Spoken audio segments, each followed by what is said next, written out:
Olá! Hoje eu vou falar sobre a quarta liberdade, já estamos quase acabando. A quarta liberdade, ela diz que o animal ele deve ter liberdade para expressar os comportamentos naturais da espécie. Liberdade para se comportar naturalmente, o que exige espaço suficiente, instalações adequadas e companhia da própria espécie. Tá? Vamos lá jogar isso para o cachorro. E essas liberdades, ele fala das espécies em geral, tá? As espécies domésticas, domesticadas. De novo, né, a gente vê que você fala instalações adequadas, companhia de outra espécie, comportar naturalmente. Como que a gente descobre isso? Só estudando o comportamento da espécie. Não é o bom senso. O bom senso, ele só existe depois que a gente tem conhecimento. É claro que o bom senso pode operar no sentido de que peixe não fica fora da água, mas assim, percebe? É um conhecimento. O bom senso ele é baseado no conhecimento. Então, quanto mais conhecimento a gente tem, mais a gente é capaz de aplicar o bom senso. Porque se eu for aplicar o bom senso do ponto de vista humano para um peixe, eu tiro ele da água, porque ele está gelado e vai se afogado? Não. Então, o bom senso ele é aplicável quando a gente tem um conhecimento. E por isso, assim, gente, estudar comportamento de cachorro. No caso aqui, claro que não é só de cachorro, tem que estudar comportamento de gato também, que é outro assunto que é uma outra coisa, que precisa também ser bastante estudado, né? Os gatos aí, eles têm os direitos deles, também entram nesse processo aqui, tá? Então, quando eu falo lá, liberdade para se comportar naturalmente, aí a pessoa vai lá e tem uma casa de 1.000 metros quadrados e tranca o cachorro lá no quintal. Eu já atendi caso assim, tá, gente? A pessoa tinha uma casa gigante e tinha um boxer. Aí o boxer ficava no quintal. Vocês brincam com o boxer? Não tenho tempo. Aí o que acontecia? O quintal intocado, o boxer ele não explorava aquele quintal, tá? Era nítido. E o entorno da casa, todo cheio de barro, que ele pisoteava um pouquinho de terra do entorno ali e pisava ali. E as paredes todas pisadas, assim, porque era vidro, então ele ia pisando na parede, porque de certa pessoa chegava, ele via pelo vidro e ele queria chegar perto. Então, primeira coisa, cachorro é animal social. Aí você fala assim, ai, é verdade, então meu cachorro tá tão sozinho em casa, então eu vou pegar outro cachorro. Não, tá? Por quê? Aí entra outro aspecto, que fala assim, né, companhia de outros indivíduos da mesma espécie. Mas aí você tem que entender qual é a dinâmica social do cachorro antes de fazer isso. O cachorro não quer dizer assim, ele quer um grupinho legal. Nem a gente não é assim. Os cães, eles descendem dos lobos, e os lobos formavam grupos sociais familiares. Não era uma matilha artificial. É óbvio que depois, para estudar o comportamento XYZ, foram feitas matilhas artificiais com vários adultos. Mas normalmente o grupo de lobos tem uma hierarquia baseada na idade. Então, não deixa de ser hierarquia, tá? Tem um povo aí que fica, ai, porque não é dominância, ai, porque não é hierarquia. É hierarquia, tá?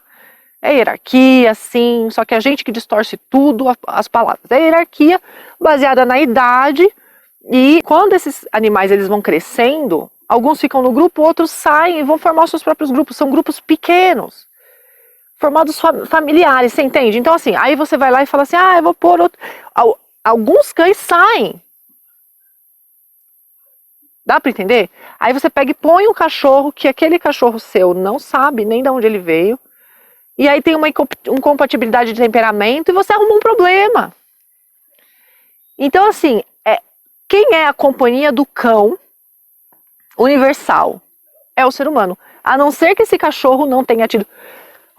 é assim, numa escala, tá? Vamos pôr tudo em escala que é melhor. Entre um lobo que nunca teve contato com um humano e um cachorro que nunca teve contato com o humano, a chance de você conseguir com um lobo adulto ter um contato com um humano amigável depois de adulto, tá? E a chance de você ter um contato amigável com um cão depois de adulto, que não teve contato com o filhote, é mais fácil com um cachorro. Com o lobo é até quase impossível. Assim, eles ficam com uma barreira e não tem contato, não dá, não tem condição, nem com dessensibilização com nada. O cachorro não, o cachorro você consegue desensibilizar. O cachorro ele tem uma propensão maior a aceitar o ser humano geneticamente. Então, mas aí, entre um cachorro que não foi socializado com o humano quando filhote, não teve contato nenhum com o humano, e um cachorro que foi, é muito mais fácil com o cachorro que foi. Aí o humano, ele fica sendo uma referência para o cachorro. Então o grupo do cachorro é humano. E aí o humano deixa o cachorro sozinho em casa. Por mais que você ponha outro cachorro naquele grupo, os dois vão sofrer quando você sair. Aí a gente tá falando de ansiedade de separação, tá? Então, não adianta nada eu ter um quintal enorme se eu tenho um cachorro sozinho e não tenho contato com ele. Eu tô fazendo esse bicho sofrer.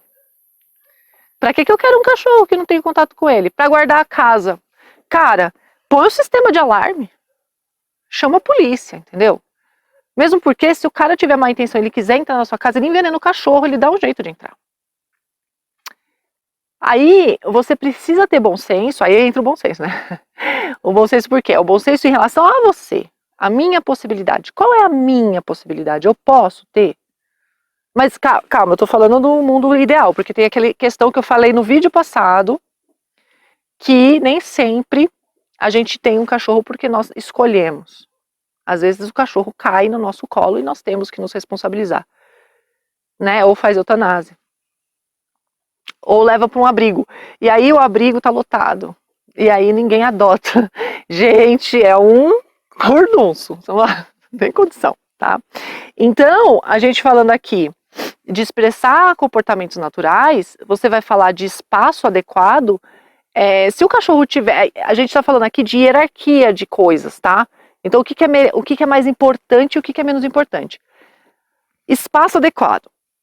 Quem passeia com cachorro, o cachorro tem o espaço do tamanho do passeio. Quem leva no parque, o cachorro tem o espaço do tamanho do parque. Não importa onde ele dorme. Se ele tiver atividade externa, ok, tá? Mas se ele tiver um espaço gigante, sem nenhum contato, eu já falei sobre isso em outro momento. Porque as liberdades, elas vão elas vão entrando uma na outra, né? Elas são, na verdade, a expressão do animal ser quem ele é, são direitos. Direitos universais, na verdade. Se você colocar isso para ser humano, também serve. Então, na real, a gente está falando de novo de conhecer profundamente a espécie, o comportamento daquela espécie, para saber o que ela precisa, de fato. Porque se eu tenho um quintal gigante, mas o cachorro fica sozinho, é ruim. Se eu tenho um apartamento pequenininho, mas o cachorro passeia todo dia e tem companhia, ok, é isso. Tem um monte de gente falando assim, eu vou me mudar para um apartamento muito pequeno, o meu cachorro vai sofrer. Não, meu querido, ele vai sofrer se você der ele para outra pessoa. Né? Por isso, quando a gente pega um cachorro, a gente tem que entender que aquele cachorro vai viver ali 15, 20 anos. Ele tem que estar na nossa vida. Não é assim, puxa, esse sofá não vai caber na casa nova, deixa eu doar ele. Aí a gente está objetificando, eu já falei isso em outros vídeos. O cão é um ser vivo, não é um objeto. É uma responsabilidade, né? E é uma responsabilidade por ser um cachorro. Eu não gosto que fique assim, igual o filho, comparando, sabe? As coisas não são comparáveis. O animal é um cachorro, ele merece respeito por ser um cachorro e sendo um cachorro. Não é porque parece um filho, porque assim, as pessoas falam assim, esse cachorro trata igual filho. Como se isso fosse algo bom, como se o ser humano fosse o tipo da espécie que trata muito bem os filhos naturalmente. Como se não tivesse violência contra a criança, pedofilia, né? Eu não entendo essas coisas, muda a palavra, sabe? Não, é respeitar o cachorro como cachorro mesmo. Não querer comparar com o ser humano, porque não é. E pelo contrário, se você for fazer alguma coisa que é natural para o ser humano, para um cachorro, você está violentando o cachorro. Não é porque você faz para um humano que é melhor. A única coisa melhor que tem para o cachorro é fazer para ele o que faz sentido para ele. Se você dá o tratamento errado para esse cachorro, você vai influenciar na saúde, que é o que eu falei no vídeo anterior. Então, se ele tem espaço inadequado, se ele tem a companhia adequada, né? Então, assim, a companhia é da mesma espécie, pode ser humana, não precisa ser outro cachorro. Inclusive, tem um estudo que mostra que cães, tirados da ninhada deles, bem bebezinhos. Tem lá o tempo, mas eu esqueci, tá? Eu não lembro, esse número não é comigo, tá? Então, aí você pega eles lá, os nenezinhos, coloca numa ninhada de gatos, junto com os gatinhos. Quando esse cachorro cresce, ele reconhece todos os gatos como família e ele estranha outros cachorros. Então, no caso do cachorro aqui, a companhia é humana, tá? Principalmente, é a referência, é a humana. Mas aí eu vou ter 2, 3 cachorros. Essa escolha, ela tem que ser feita com muito critério, porque você pode arrumar um problema para você e pro cachorro. Quando você fala de idoso, não pega filhote com idoso, gente. Isso é muito, muito crueldade, tá? A não ser que o idoso tenha um lugar para se esconder. Então, se eu ficasse falando aqui, ó, eu tenho que falar de cada caso. Então, uma casa que tem idoso, vai ter outro cachorro? Porque ele precisa de companhia de outra espécie? Não. Normalmente não. Tá? Normalmente não é essa a solução. Agora, o que é imperativo é assim, o cachorro não foi feito para ficar sozinho. O que nós podemos fazer, né? Eu já estou falando do outro vídeo, eu estou falando já há algum tempo.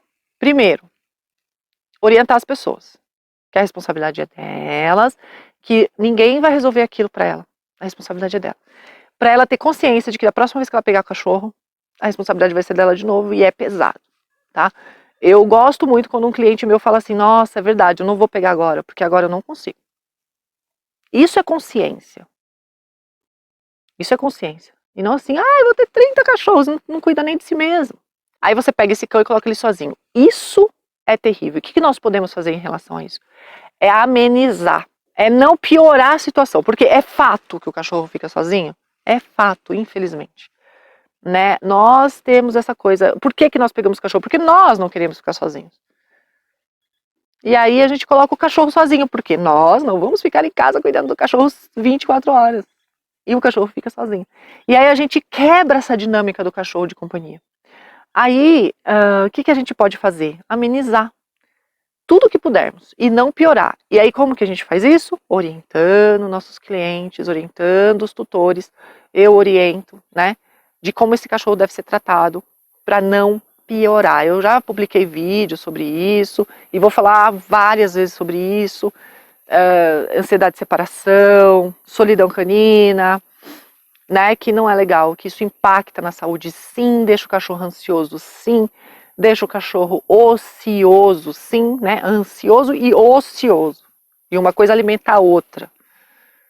E aí quando você vai ver, o cachorro tá lambendo a pata e você fala, eu quero um tranquilizante para ele, um sedativo, sei lá, né, um ansiolítico. E não é isso, é corrigir o manejo, com base no conhecimento de comportamento de cachorro, tá? Então, o que mais podemos falar sobre a expressão de comportamentos naturais da espécie? Aí assim, gente, essa liberdade ela é muito ampla, a gente teria que falar aqui sobre todo o comportamento do cachorro desde sempre, né? O que eu posso dizer é estudar. Quando eu tive filho, né, o que eu fiz? Vocês vão ver minha estante lá. Os livros de cachorro estão dividindo espaço com o livro de filho. É ler, é estudar, é conversar com pessoas que sabem mais, trocar ideia, diante de uma dificuldade, procurar orientação. Mas eu procuro, só que assim, internet aceita tudo. Aí são seus valores. Eu posso dizer o que faz sentido para mim. Aí você avalia se faz sentido para você. No começo a gente vê de tudo, né? Quando a gente começa a estudar uma coisa, nossa, uma salada de coisas. Você fala, nossa, o que é certo, o que é errado. Um fala outra coisa, outro fala outra. Quantas vezes porque eu sou homeopata. Aí a pessoa chega em mim e fala assim, mas você tá falando o contrário do que o outro falou. Eu falo assim, olha, é o contrário porque tem várias linhas de estudo, tem várias linhas de pensamento. Aí você precisa fazer o que faz sentido para você. Dificilmente vai ter certo e errado, mas o que você faz tem que ser coerente com o que você acredita.